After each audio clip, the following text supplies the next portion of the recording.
Christ in it. Amen. All right. So the part of the chapter I want to focus on there is a pretty famous verse, Galatians chapter number 6, verse number 7, where the Bible reads, "Be not deceived, God is not mocked. For whatsoever a man soweth, that shall he also reap." And the title of my sermon this morning is "You reap what you sow." You reap what you sow. Now, I'm going to be preaching about the judgment of God, and not just in general terms. I'm going to preach about a specific aspect of the judgment of God. But first, just by way of introduction, we're going to have this sermon's going to kind of be like a Bible study. But when studying the judgment of God, the Bible refers to the judgment of God as the mind of the Lord. So if we want to get to know who God is, we need to get to know what God's judgments are. And the reason why I say that is because 3 times in the Bible, the mind of the Lord is mentioned. It only occurs, that phrase, the mind of the Lord, occurs 3 times. The first time is in Leviticus chapter 24, where the 2 men are striving together and they're fighting, and one of them blasphemes the name of the Lord. They take that man and says they put him in ward that the mind of the Lord might be sought. And what are they looking for? They're looking to see what judgment should be passed upon this man. The second time you see it is in Romans chapter number 11, where it's a pretty famous passage too, where it says, "How unsearchable are his judgments, and his ways past finding out." So it's talking about his judgments again. How unsearchable are his judgments, and his ways past finding out. And it says this, "For who hath known the mind of the Lord?" Talking about his judgments. Then the third time it comes up is in 1 Corinthians chapter number 3, where it says, "But he that is spiritual judgeth all things, yet he himself is judged of no man." 1 Corinthians chapter number 2. "He that is spiritual judgeth all things, yet he himself is judged of no man." And then it says again, "For who hath known the mind of the Lord?" So all 3 times we see the mind of the Lord brought up, it's talking about God's judgments. So if we want to know who God is, we need to know what his judgments are. What a judgment is just your opinion on something. It's what you believe should take place in a situation. It's how when you look at something and something happens, maybe there's a problem, it's how much mercy you're going to show, what punishment specifically that you're going to dish out. That's all that means. So I'm going to preach about, like I said, a certain aspect of God's judgment. And this aspect of God's judgment is an often overlooked aspect of God's judgment. Now, God is a righteous God. God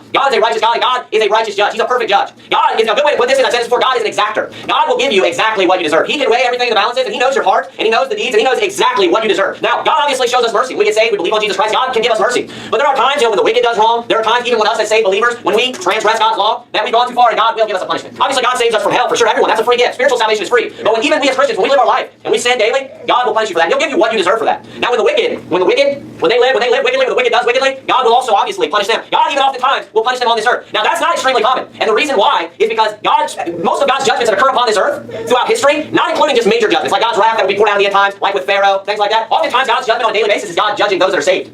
But here's the thing. I'll tell you a time when God will step in and when God will punish the wicked, and then that is when they are persecuting the saints. Oftentimes, when a wicked man like Pharaoh, like many wicked people that have lived throughout history, especially leaders in high authority like Herod, when those people are persecuting the saints, God will step in upon this earth, and God will punish them here, and then they'll also receive their punishment in hell. Now, I want you to turn to a passage. Go to Deuteronomy chapter number 19, verse number 16.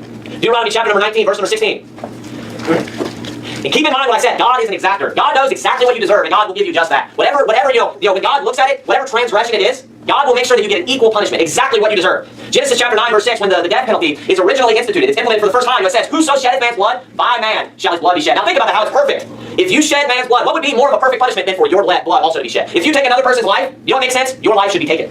God is an exactor. Look at Deuteronomy chapter number 19, verse number 16. What I just read you from Genesis chapter number 9, verse number 6 is when man actually follows through. He actually follows through with what he was going to do. He actually does kill another man. Then he himself should be killed. Here, look at Deuteronomy chapter number 19, verse number 16.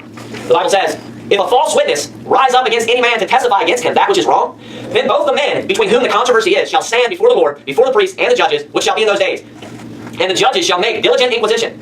And behold, if the witness be a false witness and hath testified falsely against his brother, then shall you do unto him as he hath thought to have done unto his brother.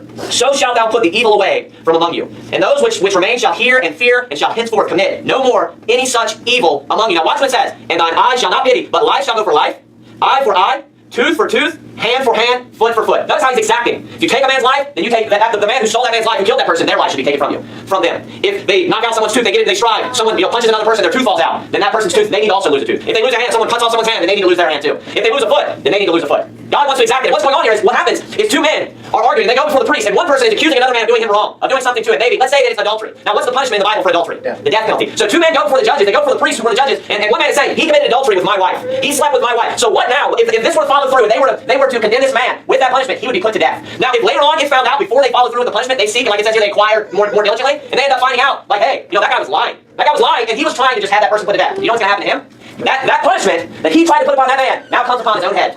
God is an exactor. Oftentimes what will happen in the Bible, the wicked will try to do these types of things. The righteous and the wicked will be in a situation where the wicked is oppressing the righteous. The righteous has done nothing wrong, the saints, the saved. They'll be put maybe in Egypt or wherever this may be, and they're being persecuted, they're being oppressed. And the wicked will try to put some specific punishment or persecution upon the righteous, and then oftentimes the righteous end up being delivered. God will deliver the righteous, and then the wicked will receive that exact same punishment. God's an exactor. Turn to Proverbs chapter 11, verse number 9. Proverbs chapter 11, verse number 8.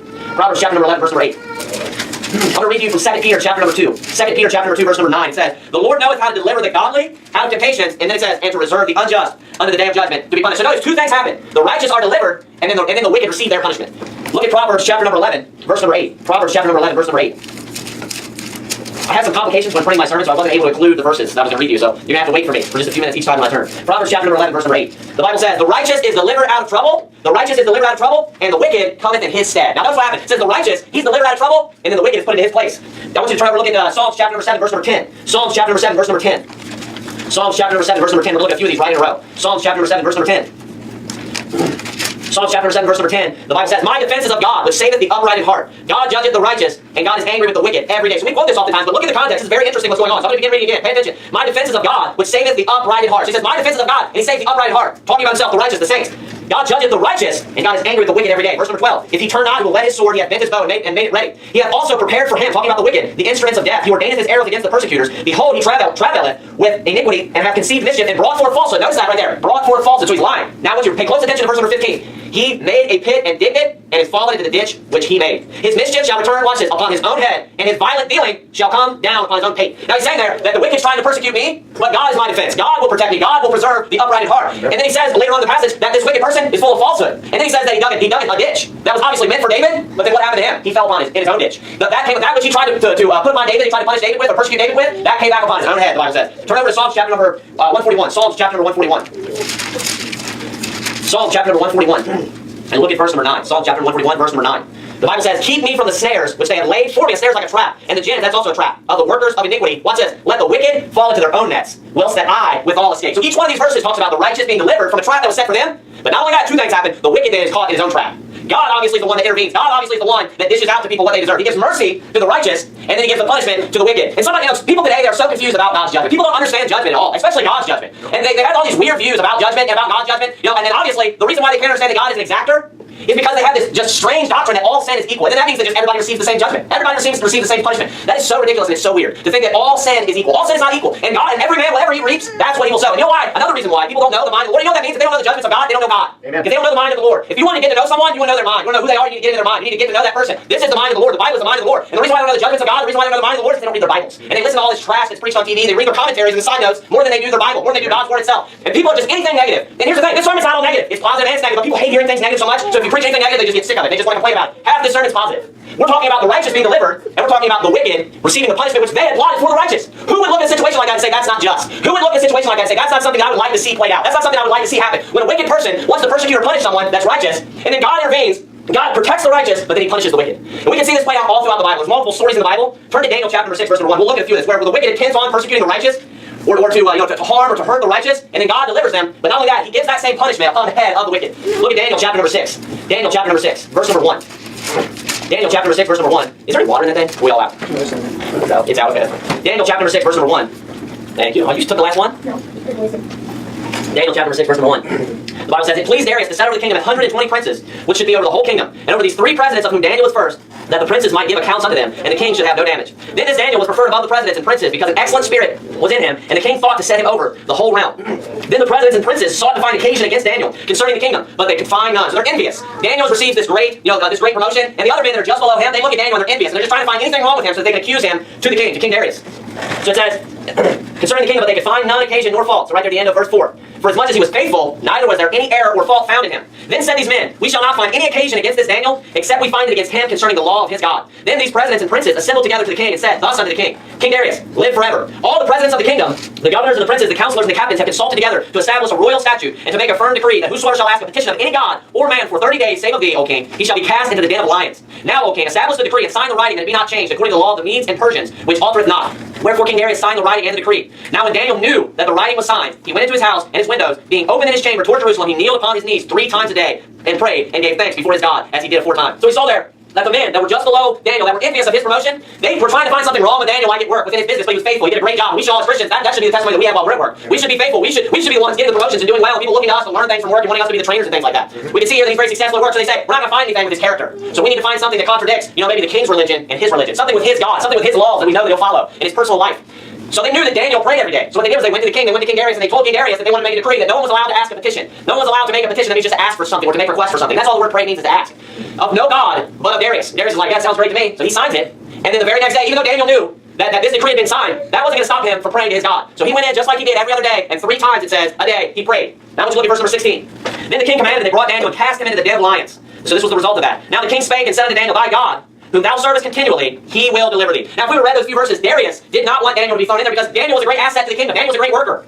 Now look down, look at what happened after Daniel was left overnight into the den of lions. Verse number 19. Then the king arose very early in the morning, because he cares about Daniel, and went in haste, he's hurrying, unto the den of lions. And when he came to the den, he cried with a lamentable voice. That means like he's crying out his mourning. That's what to lament means. Unto Daniel. And the king spake and said to Daniel, O Daniel, servant of the living God, is thy God who thou servest continually able to deliver thee from the lion? Verse number 21. Then said Daniel unto the king, O king, live forever. My God hath sent his angel, and hath shut the lion's mouth, that they have not hurt me. For as much as before him innocency was found in me, and also before thee, O king, have I done no hurt. I just want to point out symbolism. I love the symbolism in the Old Testament. So we see where that Daniel's taken and he's put into the den of lions. And who is the serpent, who is the lion in the Bible? Refers to Satan, right? He's put into the den of lions. And if we would look back, it says, I can't remember exactly what verse specifically. Verse 17, it says, and a stone was brought and laid upon the mouth of the den. So it's just like when Jesus went into the tomb. And then after, this day passes by, with Jesus 3 days pass by, and then he resurrects. So we can see it as a picture of Jesus Christ. And there's things like this all throughout the Bible. Look at verse number 24 now. So we saw his deliverance. Now watch what happens in verse number 24. And the king commanded, and they brought those men which had accused Daniel, and they cast them into the den of lions. So that den of lions, that none of this would happen if they would have falsely accused and tried to find something. They were just seeking for anything to just have Daniel persecuted or hurt or oppressed. And the king commanded, they brought those men which had accused Daniel, and they cast them into the den of lions. That same den of lions. Them, watch this, their children and their wives, and the lions had the mastery of them. And they brake all their bones in pieces wherever they came at the bottom of the den. So notice, what punishment did they end up deserving? What punishment did they end up getting? It was the same punishment that they sought to give Daniel. And another thing you can learn from this? Their whole families ended up being destroyed. So you may think, men, that when you make decisions that you're not affecting your family, you are. Yep. You may think, this is the sin that I have in my life. It's only affecting myself, so it's okay. I'll just continue doing this. I love my family. I don't want to bring them into it. You already brought them into it. If you're committing sin in your life, you are affecting your family in some way or another. And the things that we do, our actions affect other people. Not only men, anyone. Yep. Our actions affect other people around us. So we don't only need to think about the repercussions for ourselves. We also need to think about how we're affecting other people and not be, selfish. We're going to look at another passage. Go to Exodus chapter number 1. Exodus chapter number 1. We'll see another example of this happening in the Bible.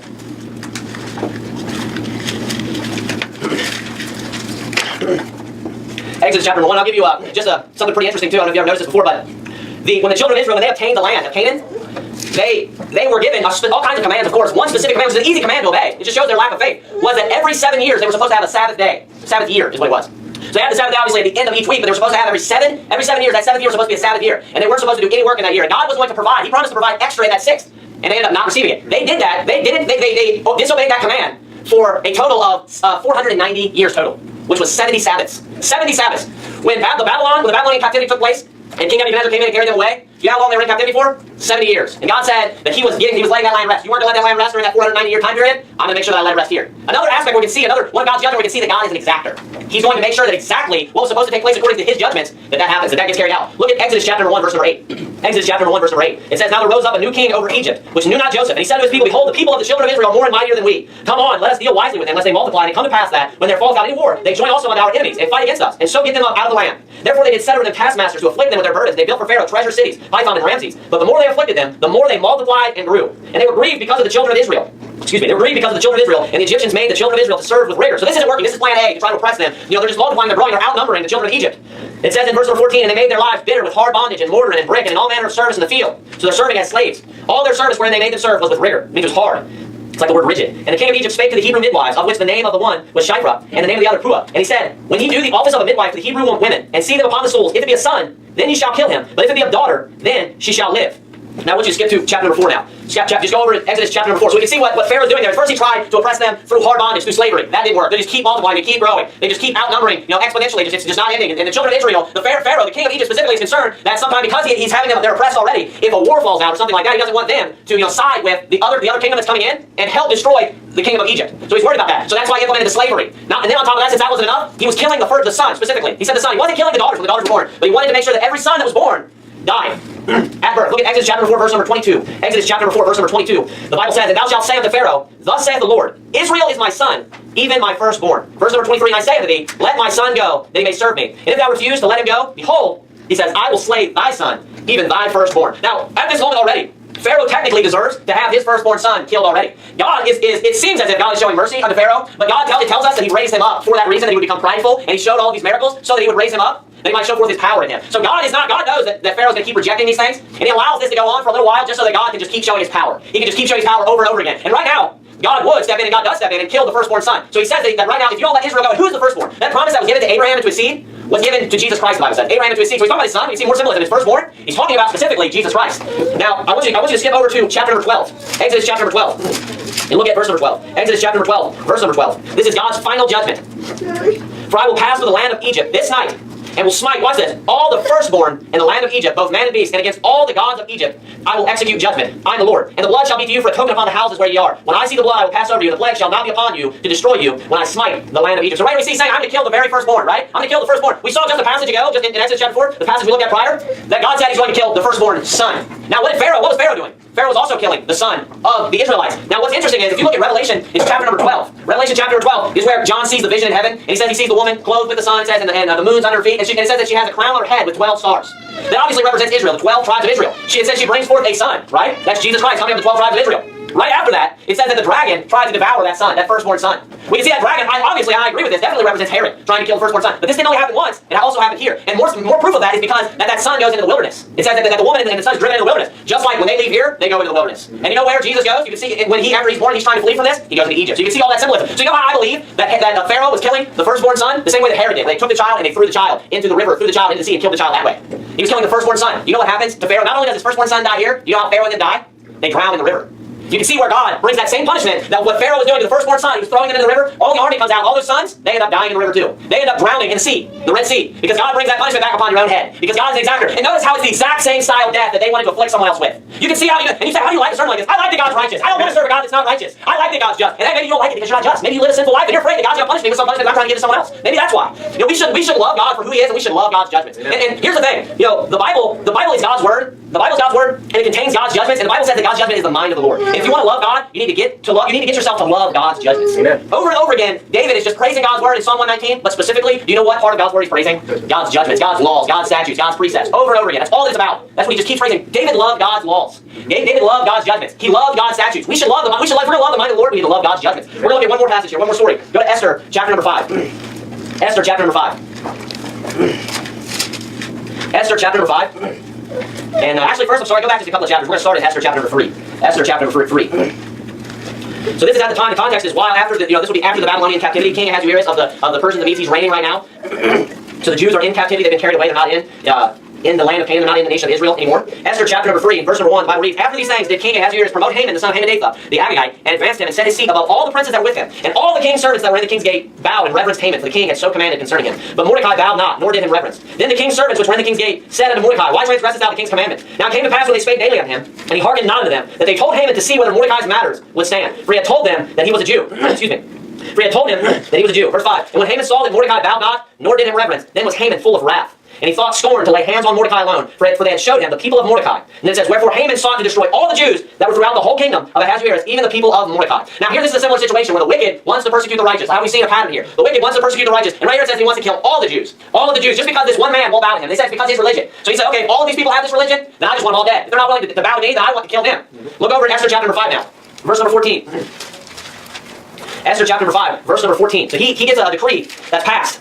Look at Esther chapter 5, verse number 14. It says, then said Zeresh, his wife, and all his friends unto him, let a gallows be made of 50 cubits high. And tomorrow speak thou unto the king that Mordecai may be hanged thereon. Then go thou in merrily, it's like happy, with the king unto the banquet, and the thing pleased Haman, and he caused the gallows to be made. So what happened here is, Esther, after Mordecai was just full of wrath, he ends up going to King Ahasuerus, and he gets King Ahasuerus to make a decree that all the Jews should be killed. He tells them they do contrary to your law. They in times past they've reigned over tons of nations and kingdoms and stuff like that. They were and their laws are contrary to yours, and they're not going to worship you, and they're not going to follow your laws. So he basically persuades Ahasuerus to pass a decree pretty much where all the Jews are going to be killed. That's what the outcome that he's seeking. They're not supposed to be able to defend themselves, and everybody can just go in and just kill them basically. Now what happens after that is Esther, which is the queen, which is a Jew, and King Ahasuerus is not aware of that. She finds out about it, and she invites King Ahasuerus and Mordecai to a banquet, to a dinner. And they go to the dinner, they end up going to 2 dinners. And she says she has a petition that she's going to ask of the king. Now during that time, Haman is just sick of Mordecai not bowing to him. So he can't even wait for all the Jews to be killed. He says, he comes back and he's sad, even though he's invited to the banquet, his family's like, you have all these great things that's going for you, but that's still not enough. And he says that he just has to get rid of Mordecai. So his family, tells him, you need to just make gallows. You need to have gallows made, and that's where they would hang people. That's the structure that they would make. They would have people hang. They just need to have these gallows hang, and then go into the king, and tell the king about it, and the king will just kill it. And then you won't have to deal with it anymore. Now I want you to look at Esther chapter number 7 now. Flip over to Esther chapter number 7, look at verse number 7. Esther chapter number 7, verse number 7. This is right after they're called to the second banquet, when Esther reveals that she's a Jew and that Haman is trying to kill all of her people, and she just now told this to the king. It says this, and the king arising from the banquet of wine in his wrath, went into the palace garden, and Haman stood up to make request for his life to Esther the queen, for he saw that there was evil determined against him by the king. Then the king returned out of the palace garden into the place of the banquet of wine, and Haman was fallen upon the bed whereon Esther was, so he's like begging her. Then said the king, will he force the queen, he's talking about like raping her, will he force the queen also before me in the house? As the word went out of the king's mouth, they covered Haman's face.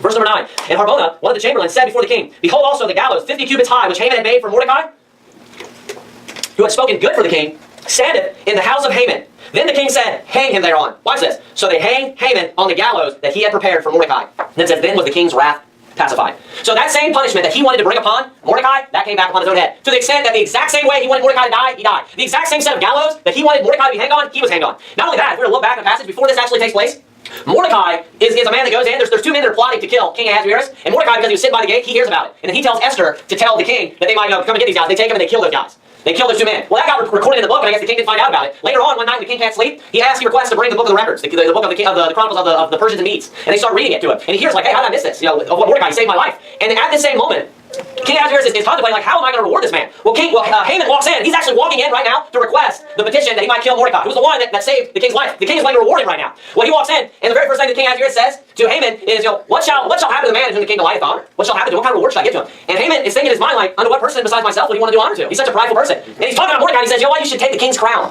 And not only the king's crown, you should take the king's clothing. And then you should allow that man, you should have him arrayed with the king's crown and the king's clothing, and let him ride upon the king's horse through the town. And not only that, you need to pick a man who's a noble prince, and have him lead that man in whom you want to honor on the horse, just lead him around the town. And not only that, the person that's leading around the town, he wants him to say over and over again, thus shall happen to the man whom the king delighteth the honor. So King Ahasuerus is like, that sounds like a great idea. You're a noble prince. Why don't you go get my crown? Why don't you go get my outfit, my horse, and make sure you go get Mordecai? I want you to dress him. Think about that. He says that he arrayed him. It says, when you look at it, it says that he arrayed him. So Mordecai is Haman is wanting to kill Mordecai. Haman goes and gets all this stuff. He literally gets him dressed, puts the crown on his head, and leads him around the town. Literally. And then not only that, those same gallows that he wanted to kill him with, God makes sure that he's hanged on those gallows. You know why God does things like this, I believe, to the way it's obviously one reason is because he's just, he's perfect, and he's righteous. But God obviously wanted to mock that man. God obviously wanted him to be, and here's the thing, people don't understand the mind of the Lord. The Bible talks about God mocking people in judgment and making fun of people in judgment. When you read Proverbs chapter 1, it's obviously talking about a reprobate person. It talks about them receiving opportunities to receive the truth, and they deny it. They reject it over and over again. And then it says, God says that he's going to mock when their fear comes. He's going to laugh at them when their problems and their trials and their tribulations come. People continue down a path like this, and especially when they get to the point where they want to persecute the righteous, God will make sure that you get the exact same punishment that you wanted to do unto them. God says that he'll return that back upon your own head. This is the very last passage I'll have you turn to. Go to Revelation chapter number 13. Revelation chapter number 13. Revelation chapter number 13. You stay there for just a minute. I'm going to read you some other passages real quick. I'm going to have to turn to them, like I said. I'll read quickly to you. I have a couple of Psalms here that talk about the same thing again. Psalm chapter number 57, verse number 6 says, they have prepared a net for my steps. My soul is bowed down. They have digged a pit before me, into the midst whereof they are fallen themselves. Selah. And then Psalm chapter number 9, verse number 15. Psalm chapter number 9, verse number 15, the Bible says, the heathen are sunk down in the pit that they made, and the net which they hid is their own foot taken in. Psalm chapter number 10, verse number 2, it says, the wicked in his pride doth persecute the poor, let them be taken into the devices that they have imagined. Let them be taken into the devices that they have imagined. Proverbs chapter number 28, verse number 2. Did I read this already? I feel like I read Proverbs chapter number 28, verse number 2. Proverbs chapter number 28, if I did, I'll just read it again. Proverbs chapter number 28, verse number 2. Proverbs chapter number 28, verse number 10, verse number 10. Who causeth the righteous to go astray in an evil way? He shall fall himself into his own pit, but the upright shall have good things in possession. Now look at Revelation chapter number 13. Revelation chapter number 13, look at verse number 7. It's the context of the tribulation actually occurring in this passage. Revelation chapter 13 is the passage about the beast, and when he goes forth to persecute the saints. Look at verse number 7. And it was given unto him to make war with the saints and to overcome them.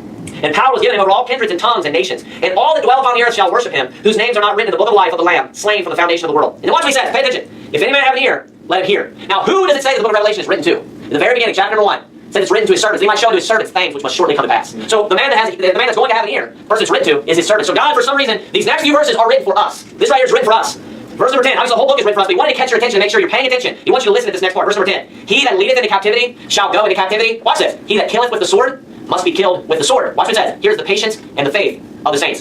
So notice when he's talking about the tribulation, he's talking about the coming persecution. He says that statement to make sure he catches your attention and you listen. And he says, those that lead into captivity, talking about those that take the saints into captivity, they themselves will go into captivity. And it says, they that kill with the sword, those that are killing with the sword, he says they will also be killed with the sword. And then he says this, also, here's the patience. Patience in the Bible oftentimes referring to enduring. It says, here's the patience and the faith of the saints. They're waiting on Jesus Christ to come back. This is an encouragement. This whole sermon may not seem like it, but this whole sermon was an encouragement. This passage right here is written for your encouragement. That when you're living your lives and people are doing you wrong, God will make sure that they're punished. If the tribulation comes in our lifetime and hard times come, and you're living your life and you're being persecuted and you're on the run, whatever's going on, and they're handing out the mark of the beast, and you're hiding, and people are persecuting you and trying to harm you and hurt you, God will make sure that people receive that punishment that they wanted to give to you. God will make sure that people that wanted to kill you, God will kill those people. Those people that tried to take you into captivity, those people that tried to harm and persecute you, God will make sure that they receive persecution. I think it's in 2 Thessalonians chapter 1. It says that it's a righteous thing for God to recompense tribulation unto those that trouble us. Those that are troubling and they're causing the tribulation, God will trouble them. God will give tribulation unto them. God will make sure that they receive the punishment that they tried to give to us. That net or that gin that they set, that snare that they set for us, the pit that they dig for us, God will have them thrown in that pit. And we can look at the passages of Daniel, we can look at the passages of Mordecai, we can look at the children of Israel when they're let out, and these are meant to be an encouragement. You know what? I'm happy that I serve a just God. A God that will make sure that when I'm living my life right, and I'm living a righteous life, and I'm striving to serve Him and do my best, that when the wicked comes my way and they try to persecute me, that I know that that person will someday receive what they deserve.